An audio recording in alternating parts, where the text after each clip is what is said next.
Welcome to the Checkered Shorts Podcast, a podcast of three fraternity brothers reconnected by their love of IndyCar. Join us for grid-rival IndyCar fantasy talk, predictions for upcoming races, and reactions to race day results and all things IndyCar. Let's go racing! Hey, welcome back to Checkered Shorts, episode number 25. Like Van Halen said, we're halfway there. Pat, tell us what your buddy told you who's a little bit in the Pat. Yeah, so a fellow podcaster that used to help coach Brady has been through the ranks of basketball coaching with Painter, with Thad, coached down in Texas for the ladies team, Al Major. Alan Major's a former Gene Katie assistant too. Yes, correct. So that's how he got us started. Brady, my son, and another kid in his class, his dad and Al are super good friends. So saw him at the grad party, this, that, and the other. He has his own podcast called Rising Coaches. Pretty good. Tune in. And just as hey man, I have a podcast. He's like, you do? What's it about? He's like, racing, IndyCar racing. He's like, okay, niche market. I said, yes, very. He's like, he said, once you make it to 50 though, you're kind of in. So halfway there. So thanks for the kind words, Al, and the motivation. We're halfway there, boys. Keep it up. Do we have any historical references to episode 25, Brian? Sure we do. The number 25 stuck out to me because that's the number that Al Unser Sr. ran in the 1987 Indianapolis 500 when he won his fourth. So in that yellow Penske car that Danny Angaius was supposed to drive and wrecked, and Al was signed really late, jumped in it, and ended up winning his fourth 500 to join Foyt as the only four-time winners of the 500. So number 25 goes out to Al Unser Sr. Nice. Very good. And Bommarito 500 at Worldwide Technology Raceway. We're coming a little late with our race reaction because we were there and then had to get back to the grind on Monday. And this was the first opportunity we had to get together to talk about our post-race reactions. Before we get into the actual racing itself, what about the experience there at Worldwide Technology Raceway? Well, I think the thing that stood out to me, and I don't know why, maybe I'm just dumb, but it produces every year.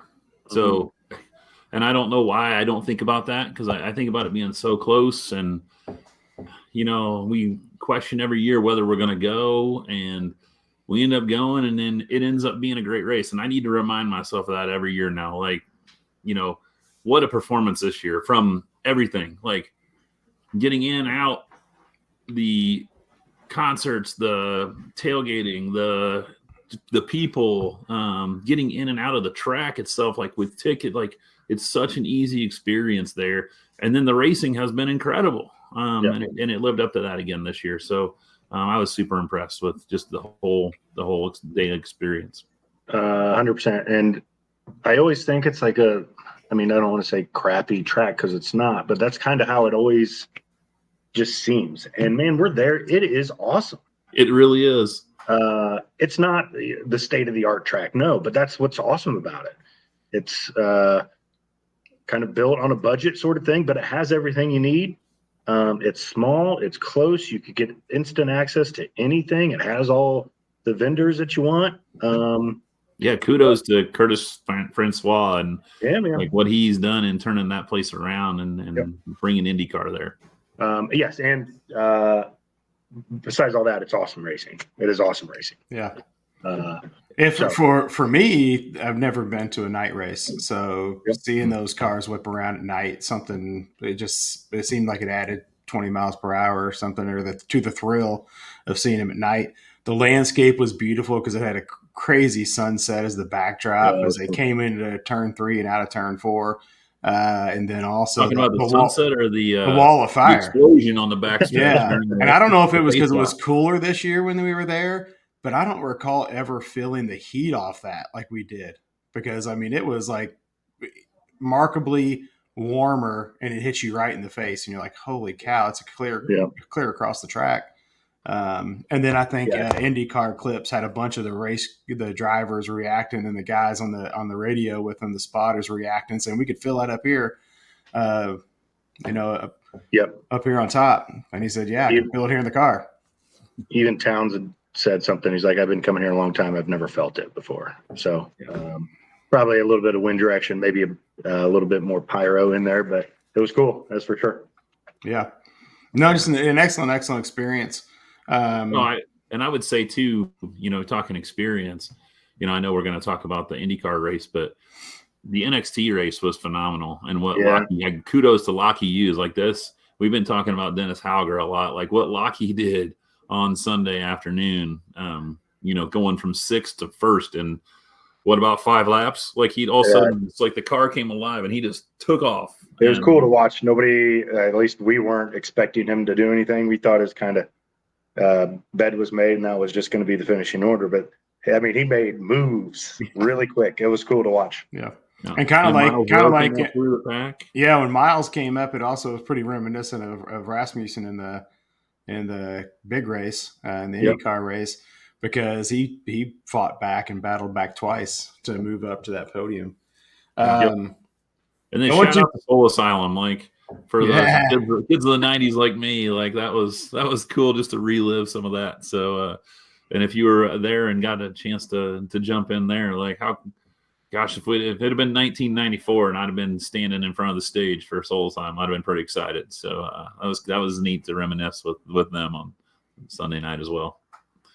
Yeah, they made it a great event all around. Even with you thought you were worried about the rain affecting practices and qualifying, and they got everything in and expedited things in a fashion to where the race went off without a hitch. And thank goodness, Mother Nature to hold off until. Yeah, right. And thank goodness we started walking. As soon as we started walking down the stairs, you could feel rain just really covering the track. Yeah. I think, you got to call out Firestone for doing a good job. IndyCar puts on a good show there. They know what they're doing there. We talked to Wes, the guy who one of my buddies who works at IndyCar, and we're like, is this place going to be a ghost town? He said, best ticket sales since 2021. We're like, what? Sunday night at 8 p.m., 7 p.m. there? And it produced, man. So kudos to Fox, kudos to IndyCar, kudos to Firestone, kudos to all the drivers. It was a really good show. That's 3 in a row, right? If you go back to Indy, to the 500, to Detroit, and now Gateway, like, wow, 3 performances that if that's not bringing people in, I don't know what is. And the ratings too, right? Yeah, the ratings are I think partly due to the advertising, the investment, and what's going into it right now. But the races haven't disappointed. We talked early on about some of the races being a little bland, but it has picked up. The momentum has picked up in May, as you'd hope it would, because you have 3 races in May, but they've all were great races, in different aspects of parts of the race. And this one was the best so far, I believe. Yeah. Well, I read today there's only 11 weekends left. I'm like, are you kidding me? Like, all right, that sucks. Yeah. Don't want to be Debbie Downer, but man, like I feel like it took us 11 weeks to get from St. Pete to Thermal, and now we're 11 weeks from the season finale. Yeah. Hopefully the Sunday night race, it had 1 million viewers, up from 500,000 last year. So Fox did do it justice, and we did have good racing. So hopefully that the uptick keeps coming. So what were some of your highlights from the race? Pick one. Don't take them all, Brian. There were a lot of them. Go ahead, Pat. The one that first stands out is when Connor was trying to pass Pato after that restart. Yeah. Connor loves to lead, and that's okay. Pato wasn't going to give it up there for a couple laps, and that was probably the best racing of the night. But there's so many instances that we probably didn't see because we're just watching everything. That was just front and center after the restart. Probably the best battle, that and Polo Lundgaard at Thermal, probably the best 2 on-track battles of the year. That's why ovals are awesome to me, because it happens the entire race. Yeah. But that and Connor was just so willing to go high. Yeah. His whole move up to get there was just passing. He knew he had a clean. he knew he had a clean track up there after they just swept it after the restart. So, yeah, I mean, he's willing to put on a show, and Pato didn't back down. So no, that was probably the highlight of the racing. Well, I mean, not the highlight, but definitely one that stands out. The four wides. I mean, we had 4 wides going after restarts. There was even a little save by, I think it was Malukas at one point when they got 4 wide. Somebody got into him, had to save it. Sparks were flying, recovered. So it was pretty cool. Yeah, as far as highlights go, I think I'll go with the probably another popular one, and that is watching Louis Foster come off 4 and spin and thinking, "Oh my gosh, what's going to happen?" And I remember grabbing your arm, Pat, and then about that time, here comes Newgarden. Yeah, I thought he was going over the pit road wall. Yeah, upside down and skimming. And then I know for those of you that got to watch it at home, like the in-car camera view was incredible. Unreal. But that happened right in front of where we were standing, so that's going to stick out to me. And did you hear about the broadcast cutaway? Yeah, so they were at commercial. Oh yeah, and they come off of the commercial with Newgarden, and he's looking over his shoulder, and they come back to him skidding across the pavement on his top. Yeah, like directly back to the race. It was like, how does that get timed out like that? It's uncanny. It was eerie. I did rewatch, and it was eerie. I was like, when does this happen? I know it's got to be soon. And then I was like, that's a bad omen, man. Like, it was like prepping it for the commercial, and then it's him. Yeah, and then especially for a guy who's had just a terrible season, right? Terrible luck, right? I mean, terrible performances. Like this was the one. Like when he got out in the lead, we were like, oh, here he goes, the king of St. Louis. He's off and running, right? And then Louis just happens to lose it. So. I felt a little bit bad for him, but not. I mean, not that bad. There was a lot of flack about the timing of yellows on this. They definitely didn't throw that one fast enough. No, that was probably a little bit of frustration from Joseph. I mean, if you call it in 1 second, I don't know the reaction time, but that's a side note. But I think they learned from it, because when Malukas had his deal later, they threw it right away, and then he was fine to go. He caught it. I think they thought Louis was going to catch it and be fine, but he wasn't. Yeah, obviously. Yeah, I mean, I don't know if I think it's a judgment call anyway on stuff like that. So for me, I was getting excited. My most intense moment of the race. I mean, all of those were very intense and nerve-wracking moments. The accident with Newgarden, I was actually up against the fence going to the restroom, and you see Louis Foster coming down and cutting down right in front of me, and then you just the carnage and the sounds, you can't even describe it. And everyone came rushing to the fence. So I'm at the fence, and there's all these people down in going to the restroom as well, or going to the vendors, and they come flying up. Everyone's come rushing to check it out. It was intense for sure. But for me, I mean, that's like 10 yards from where you stand to, I mean, maybe not even from where you can stand till that race car is on the track. On the outside wall, it's not very far, so it's pretty cool. Yeah, and then when Pato had the final pit stop, and everyone had to pit, and we figured out Dixon was going to have to pit too, even though there was some talk about maybe he was going to be able to stay out on track. I didn't recognize where Cookerwood was and the strategy of things, I think, but when I saw Pato's team get him out of the pits and move him, gain him a spot, I thought that was going to put him in the front. And so I was pretty thrilled, because I was thinking, okay, here we go. He's only got to run, I forget how many more laps were there, but he had to run the lead the rest of the time. And I thought that he would be able to pull that off. But so that was thrilling to me, because I was intensely watching the pits and kind of finally got an understanding of how this works, they pull in and what it means for your team to get you in and out of there quickly. And he basically won an entire place on the podium in the pit. Yeah. I'd throw another one in there, was the fact that, and we got the opportunity to stand next to Ryan Briscoe, and with his role with Prema now, with Callum Isle out there at the end trying to make it. Like, we caught ourselves watching Ryan. Yeah. And, what are his reactions? Like, how nervous is he right now? And then all of a sudden, you kind of saw like his demeanor just drop, and he realized that Callum wasn't going to make it. And then about that time, he pulled into pit road. So I don't know about you guys, but I felt like at different points of that race, there were about 15 guys that I thought were going to win it. Yeah. From Newgarden to McLaughlin to Malukas, the way he shot off at the beginning, I thought he was going to run away with it. And then, Connor and ultimately down to Callum. I didn't have Kirkwood anywhere in that list until 5 laps to go. And then all of a sudden, there's Kyle at the lead, Yep. Yeah, so it was an excellent race. Tons of highlights. We could probably go through them over and over and over again. Yeah. But one thing that was kind of funny that today I saw Arrow McLaren and the team and Nolan Siegel put out apologies for things said over the radio, and I hadn't found time to dive into it. So Pat shares some stuff. Pat, you want to share a little bit, but make it it PG at least. Yeah. You have to, man. Holy moly.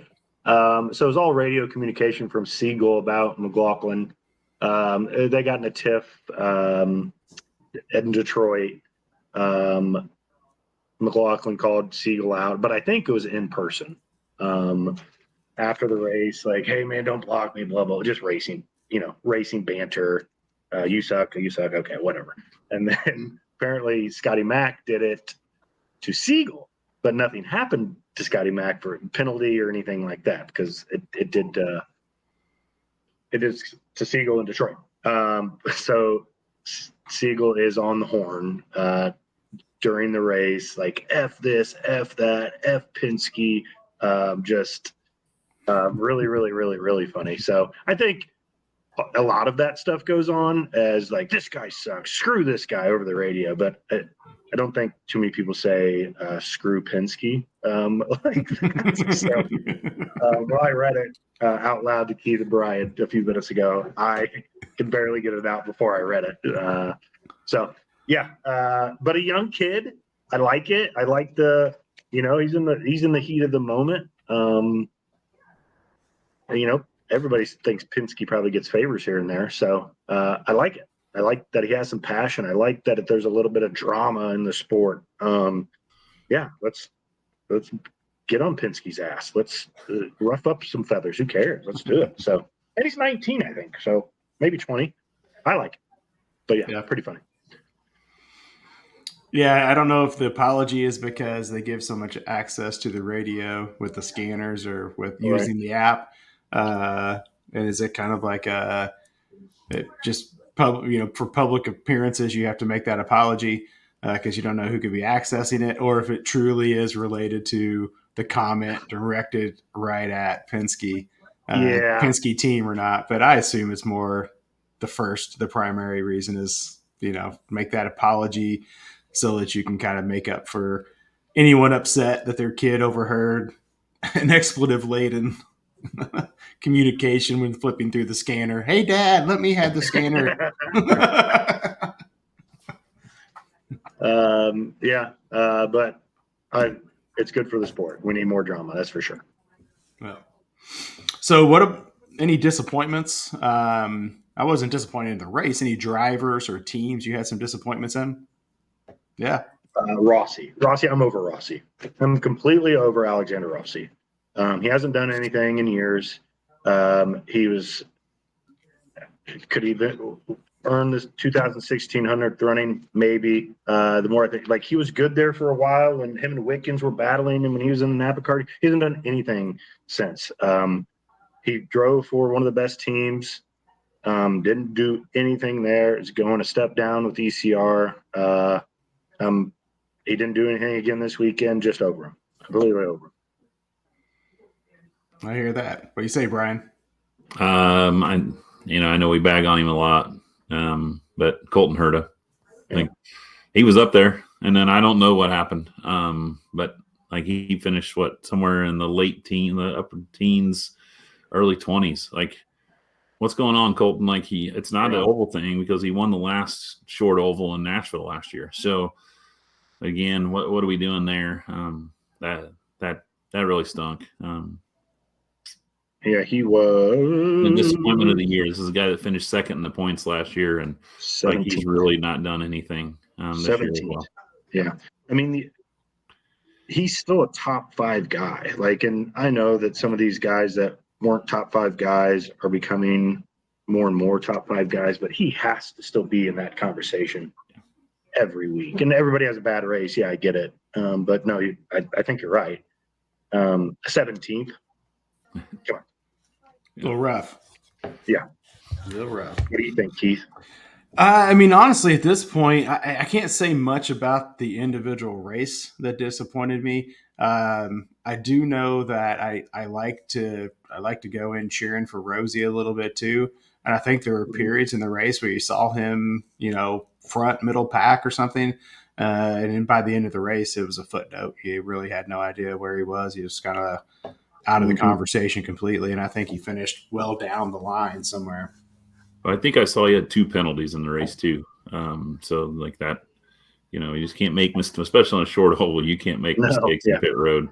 That'll doom you for sure. Anybody? I mean, Rasmussen did well. He got a 3rd. That's pretty awesome. Yeah. Career best. Super awesome. He even short pitted by accident because he had that fire. So they pulled the gun out, so they didn't get him full of fuel. So he had a short pit to come back in, and everybody's like, well, there goes his race. And somehow the stars aligned strategy and it worked out. So pretty awesome, man. Yeah.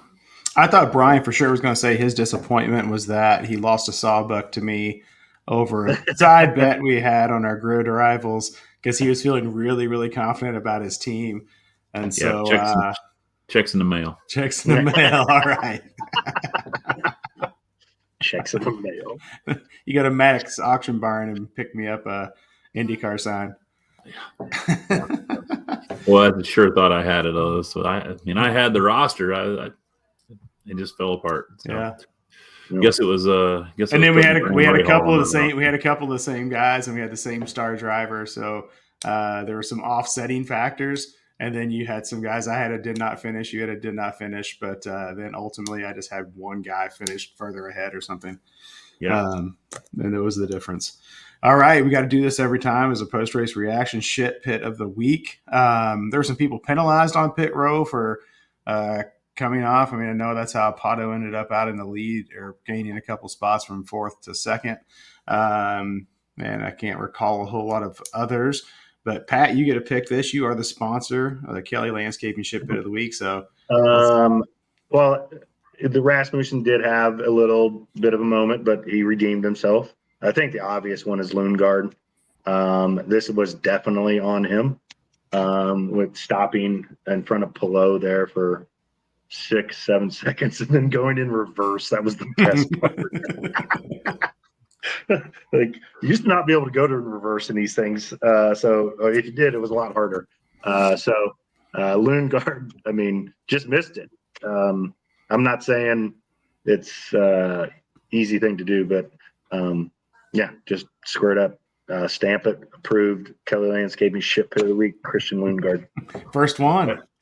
I don't disagree with you, but I think I got to throw the RLL guys in there, just for not for anything they did on pit road, but like whoever decided to bring the 1985 car to the race, because Graham ran about 10 mile an hour slower than anybody else on the track that night.